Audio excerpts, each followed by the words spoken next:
ખબરની જો વાત કરવામાં આવે તો દેશની રાજનીતિના મહત્વપૂર્ણ સમાચાર સામે આવી રહ્યા છે। લોકસભામાં ઓપરેશન સિંદૂરને લઈને ચર્ચા યથાવત જોવા મળી રહી છે। ગઈકાલે બપોરે 2 વાગ્યાથી ચર્ચાનો પ્રારંભ થયો હતો।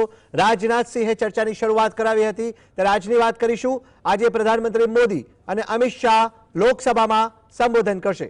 બપોરે 12 થી 1 વાગ્યાના સુમારે અમિત શાહ લોકસભાને સંબોધન કરવાના છે। આ સાથે જ ચર્ચા મહત્વપૂર્ણ બની રહેશે। હાલ ચોમાસુ સત્ર દરમિયાન ગઈકાલથી જ સોમવારથી લોકસભામાં ઓપરેશન સિંદૂર પર ચર્ચા થઈ। સોમવારથી શરૂ થયેલી ચર્ચા દરમિયાન સરકાર અને વિપક્ષ વચ્ચે ઉગ્ર ચર્ચા જોવા મળી હતી। મહત્વપૂર્ણ છે કે આ ચર્ચા આજે પણ ચાલુ રહેશે। આ દરમિયાન સરકાર અને વિપક્ષ વચ્ચે ટક્કર થવાની પૂરેપૂરી સંભાવના છે। अन्य सांसदों प्रस्ताव पछी आज केंद्रीय गृहमंत्री अमित शाह बपोरे 12 થી 1 वाग्याना सुमारे लोकसभा ने संबोधित करशे। आ दरमियान तेओ विपक्ष ने योग्य जवाब आपशे।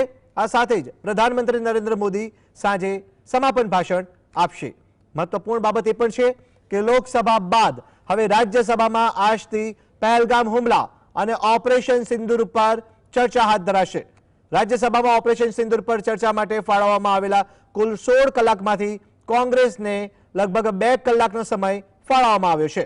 आ दरमियान राज्यसभामां विरोध पक्षना नेता मल्लिकार्जुन खड़गे पण गृहमां चर्चा शरू करशे।